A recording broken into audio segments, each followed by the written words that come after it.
and the Dragonair as well, as both Pokemon requires multiple evolutions here. A lot of EXP to really climb things up here, but with the Hoopa here, it's going to be able to help to secure a lot of the saves here if required as well. It is. All right, ladies and gentlemen, game number 1 between True Gravity and Unite Holic. This is going to be a pretty exciting one, and already we're going to be off to a quick start here as Yapono heads on over to Team True Gravity Central area, actually hoping to apply some pressure to this little Dratini on the side of True Gravity. The supports have actually left and decided to go top lane instead, wanting to pressure Mame on that Serena. Unfortunately, has no points to score, so will be going down as Wafu also has to back up on that Pikachu. In the meantime, though, down bottom, we saw a Slowbro getting eliminated. And again, Yapono still hanging around here in that central area, but he is being bullied out by a cool dragon, his little Dratini. The thing is this, right? Here's the problem about when you have one of your supports to really, or at least one of your laners to try to invade, right? That just means you're subjecting to your other laners to be subjected to being bullied out as because of the man disadvantage. However, in that lane itself, there's not a high pick-off rate here with that kind of composition. So that gives you enough confidence to say that, hey, even if I leave you alone, you're not going to be easily KO unless you really super overextend yourself here. However, unfortunately, not able to steal any of those small Pokemon, but still delayed enough. Oh, they've actually managed to catch out the Hooper there. Solar Blade into the Electro Web. It was almost enough, but unfortunately, the Hyperspace Hole going to be saving the Hooper on the side of Team True Gravity, but Yapono going to continue with his nonsense in True Gravity's central area, just scouting by, thinking maybe he can steal something, but again, that's going to be another knockout, giving another knockout to that Dragonair, and Mame losing to Duck on the War Turtle. What is happening with this matchup?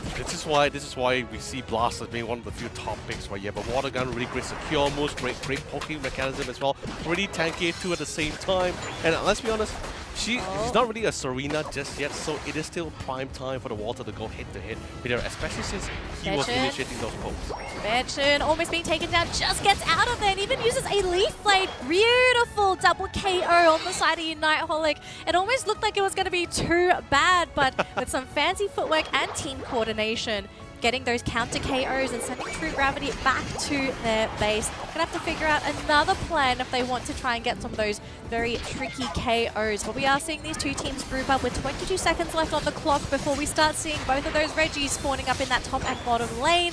Let's see who gets the advantage here, because at the moment, we're still seeing a 1 versus 1 matchup in that top lane with Mame going up against the Blastoise. Yapono continuing to waste the time of this Dragonair, slowing down his progress towards that Dragonite. They're going to go for the KO on the Umbreon instead, and they almost get it. The final basic attack connecting. And that should almost be enough time for this Dragonair to hit that Dragonite. Sure, but now still able to achieve their objective to try to slow things down on this Dragonair, and also stole a couple of wild Pokemon away from, of course, courtesy of the Leafeon for sure.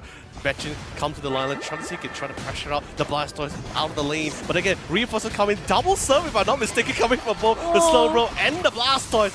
Absolutely relentless towards Betchin, but nice rotation coming into the rest of the team. Dragonair is no longer the Dragonair, as he will be finally fully evolved to that Dragonite for the side of Akul. Get a nice KO, secure the Regieleki. Now the top's going to be quite pressured out here. Yep, Regieleki secured, now looking to try and get that bottom objective if possible. It's a Regi steal, so it will be a attack and special attack bonus for Unite Holic if they do successfully get this. It's going to be a Pikachu and an Umbreon. They should be able to get this in time. But what's the plan here for Team True Gravity? All of their Pokemon have fully evolved, sitting at around level 8 or 9. They might consider trying to go for some pushes, but they could also just sit back, relax, focus on their late game.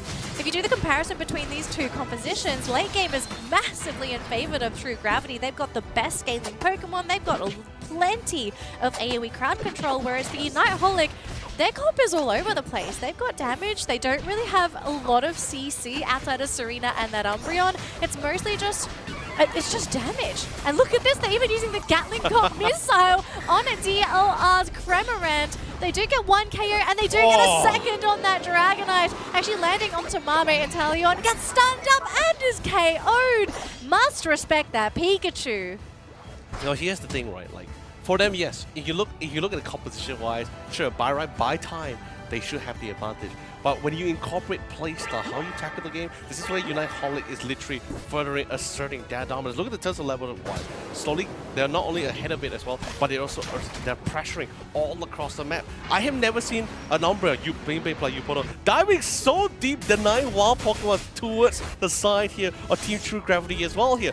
It just shows the fact that they are very comfortable and very confident here. And this somewhat spreads out members of Team True Gravity. In other words, there's going to be a lot of pick-off fights here, a lot of caps here, where there will never be a full 5-man team fight for the side of Team True Gravity unless they decide to abandon one of the pathways and group up to look for that big one. But don't worry, there is still the chance to flip recorder. There's still, although yes, the point differential is about maybe 100 point-ish, that kind of thing. I don't know if the flip is viable against Unite Holic, unfortunately. Great score coming in from the Umbreon. And while that's all happening, we are seeing a skirmish happen in the top lane. Apollo copying a very big snipe shot in the face, but slow beam, yes, they do connect onto that Pikachu. So goodbye, Pikachu. Next should be Mame, but it looks like they almost catch the Dragonite, uniting just in time. Oh, he's actually managed to get out of there. Beautiful Unite coming from Hooper to actually save the Dragonite, but he came back instead. Okay, it's gone now. So pretty interesting moves coming in from both teams. Just lots of skirmishes for those main objectives. Pikachu, Thunderstorm, eliminating Inteleon, one of the squishiest Pokemon in the game. And Wafu is going to try to solo this Registeel up. In both cases, this probably shouldn't work, but it's Wafu. Wafu does. I mean, it would definitely work. But if you're asking whether is it like, you know, if efficient, if it's fast, I can tell you this is not that fast. They brought Leafeon down there, so they should be able to at least duo this. They needed someone to cop the damage from that. Because if not, that's going to take us such a long time. Ooh, good Thunder. Won't be able to CC down, but that does mean that if someone reveal his location, but that's fine. Keeping the Cramorant alive, especially right before 1 minute away to the Rayquaza. Secure the Registeel, that's fine. A little bit slower than usual, but it's somewhat to be expected. Pikachu Wafu unfortunately gets caught up. The Hyper Beam, absolutely significant, painful damage into the Dragon Dance. A couple of right clicks will be able to seal that Pikachu's face. So soft in the face of such an all-rounder as well. So soft and also still leading in those points. But I am a little bit concerned here though, because that point gap is not very big between these two teams. It's just 48 points. Team True Gravity are within reach of overtaking Unite Holic, and I don't see a base race being viable for Unite Holic unless they do hang on to 50 points each and then they save this for the late game. But even then, you've got a Hooper, one of the best goal zone defenders in the game, and also can just stay in the central area if a team fight does break out. It's really going to come down to some quick thinking on Unite Holic, how they're going to guarantee this game, especially during those last 2 minutes. We do a bit of a choke point fight here, doing quite a bit of damage to the Slowbro, but remember, Slowbro, one of the tankiest defenders in the game, and with the reset, just comes back at full health. Yeah, as long as the Hooper is still around, all these fights, it feels like it's going to be definitely in the hands of favoring the side here of Team True Gravity as well. As long as Zessel isn't really getting caught, it gives it enough space to really go for those poke with those Inteleon snipes. I think that's going to be totally fine for them. Right, so a bit spread out here for Team True Gravity. They're not together, they're all over the place, just trying to figure out where they want to be. They've spotted out Wafu, and Umbreon's going to be showing himself, actually copying a very big snipe shot to the face as well at half health. Got to be so careful because there is no traditional support healer in this game. They actually have the reset by going back to base in this matchup, so if you get caught out by that Inteleon, you will have to just deal with it. Mame, though, hiding in that backline bush, wanting to come and actually backstab somebody if possible. Scouted out by that Hooper. Thunderstorm committed as well. But did he manage to catch the Inteleon? Super low. Hooper and Inteleon go down. A two-way backstab coming in from Unite Holic. And now it's time to try and go for this Rayquaza. The team's coming in though. Midnight Brands, Hydro Typhoon, Pokemon going down. DLR and Pikachu are out of this picture.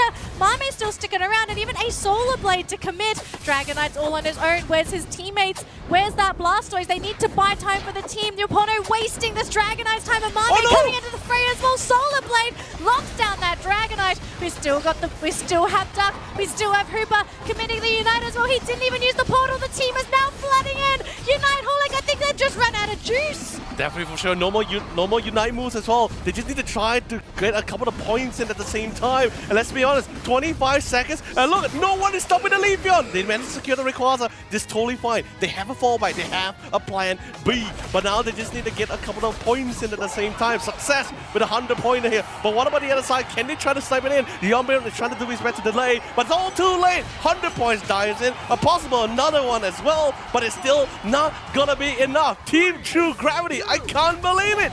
Managed to secure the first round.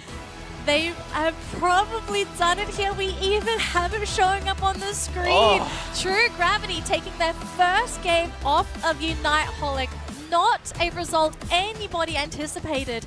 But I have to say, the draft coming out from Unite Holic, it was a head-scratcher. A lot of people probably looking at this thinking, what is this comp? What is the idea behind it? There's no support. It's an Umbreon, a lot of damage, not a lot of crowd control.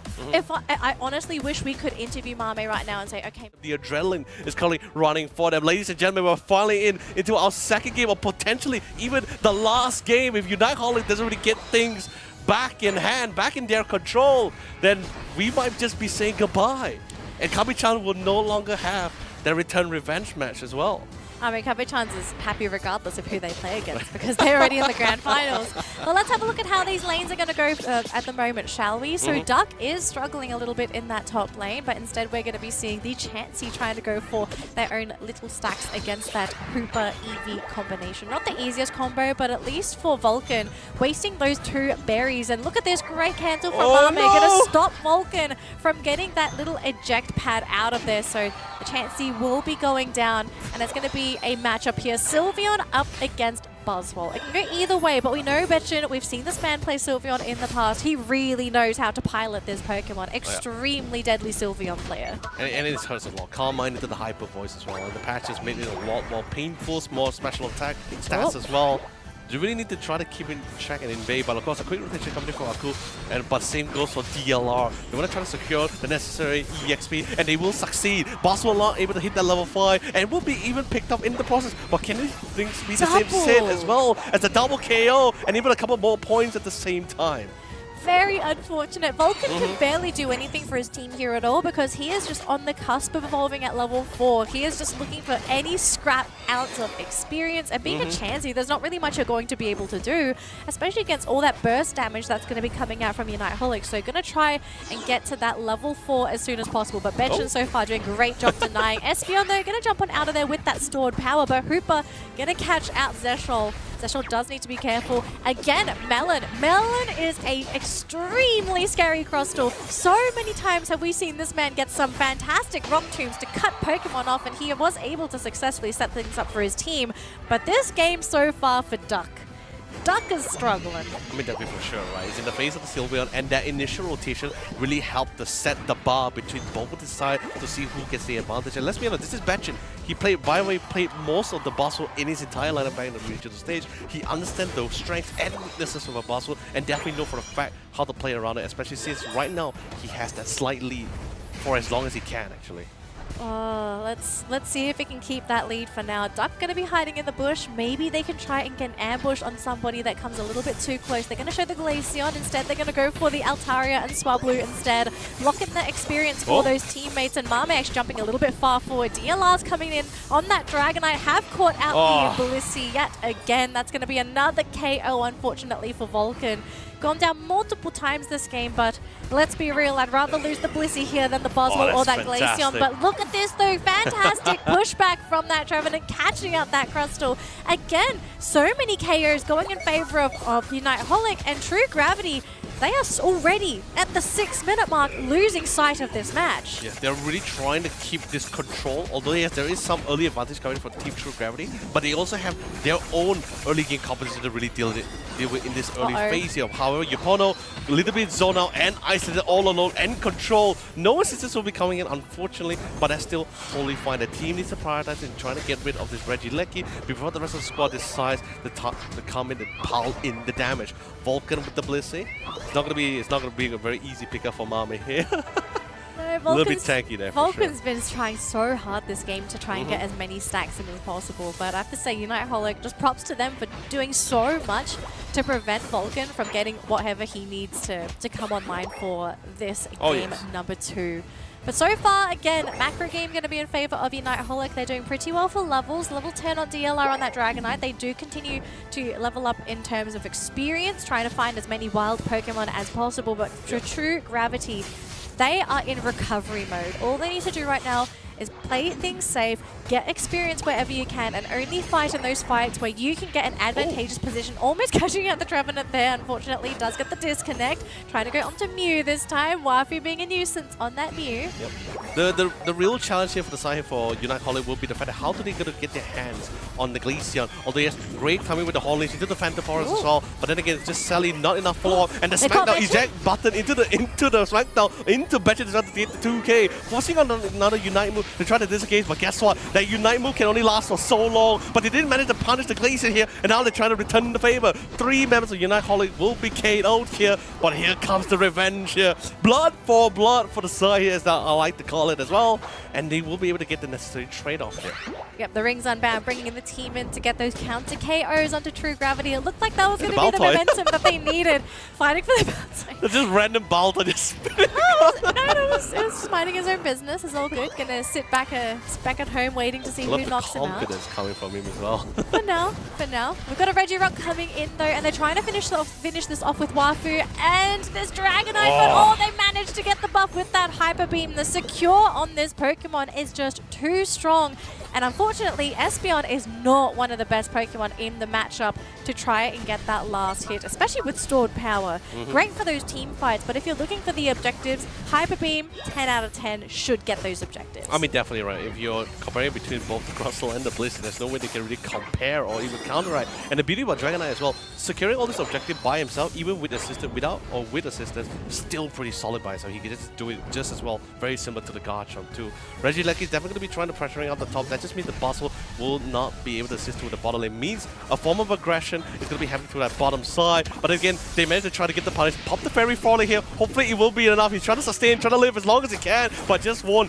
Unfortunate KO as he was all alone on the top side. But what about the bottom path on the other hand here? Bottom path looks like they got the KO there onto the Mew with the Glaceon. All those Icicle Spears getting those connections off, but 1 versus 3, you're better off just backing off as that Glaceon.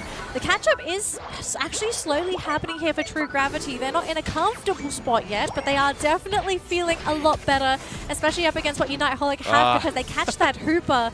I have to say, considering the early game that Duck had, he has done a great job coming back into this game, especially getting KOs on Pokemon such as Betchin and even DLR as well. I think if you're Unite Holic, you shouldn't be happy with how the game is currently going. They are not crushing the lanes. They are not controlling the entire map. They are not single-handedly winning all these objectives. If a 5-on-5 fight happens, it wouldn't easily go in favor of Unite Holic. They need to get those levels in, or they're gonna have to try and figure out a way to sneak on behind True Gravity and turn the numbers advantage in your favor. If anything, they need to get rid of Melon. Melon is a problem. I totally agree with you, right? Because there's only 2 ways I can see that they can really try to combat this at the Ricardo pit, right? The fact that a frontal assault to melt all these front line, melt down Melon before get to the back line and zone them out, or get a flanking maneuver here, because you don't really have the best diving team here, right? That kind of thing. You don't really have the necessary utility to enable your team to really dive so easily on top of that Glaceon. Even if you, sure, you got some gap closer with the Dragoness, but it's a very short distance. And let's be honest, Melon was there to disrupt you. You have the Bliss Assist to save the Glaceon as well. You have to really commit. It is literally a tactic and a plan. What are you doing? You're a nuisance. He's an absolute. I think even like besides being in the hands of Melon, I think Crustle herself is just such a phenomenal defender Pokemon in this entire series. The team is split on the side of True Gravity. A lot of them are sitting in the top lane. We have the Espeon down bottom, just waiting to see what has happened, and Duck is going to be guarding the northern section of that Rayquaza. Now, True Gravity, they are behind in points. They will either need to somehow get a back cap in, or they're going to have to win this fight and take the Rayquaza for themselves. Betchen's not with the team. Unite Holic are grouped up as 4, but if a fight does break out, they do have the rings unbound available on that Hooper. And for True Gravity, because they understand that they need this Rayquaza, they're going to start chipping away and force Unite Holic to fight into them. And already we do get it, but it looks like it's going to be Duck to start the fight. Oh, he's alive! The Forest connects as well. First Pokemon to go down is that Trevenant. Betchen trying to run away, but he's all alone. He's already committed the Unite as well. No more heals for you. It's 3 versus 4. Melon's going up against DLR. They know where the Dragonite is. Wafu is away from his team. Buzzball's coming in for him as well. Hooper sticking around, going to hang on to the rings unbound. 16 seconds for Betchen, 2 more seconds for Trevenant, but no Phantom Forest. Still trying to go back and forth with a lot of these team fights as well. Nice, I mean, with a couple of hands here, decent amount of damage, but they didn't manage to lock them out. Again, caught all alone, smacked down left and forth. Again, Melon, such a nuisance, such a menace. So what, you pop the Unite move, oh, good save. And managed to keep him out of safe. But it's the Rayquaza. This is the last chance. Unite Holic, if they can somehow get the steal onto the Rayquaza, this might just be the play. Betchen focusing on Pokemon instead, but it's the Glaceon on the side of True Gravity. They get the Rayquaza. They're ready to score. Betchen's trying to break these shields, but Duck is ready to throw hands as well. He wants to win this game. True Gravity are about to lock this series in 2-0 against Unite Holic. I can't believe it. True Gravity coming in clutch. But of course, with that being said, with the lineup that they have, they absolutely smacked their way. Really the definition of wrestling their way to dominance, to victory, and to survival up the lower bracket ladder here. Such an achievement from these lads here, an absolute lad. Their countrymen, absolutely proud of them with pride and glory. But with that being said, Unite Holic, what a game, what a performance you have delivered us. You gave us such an amazing intro into this tournament since from day one.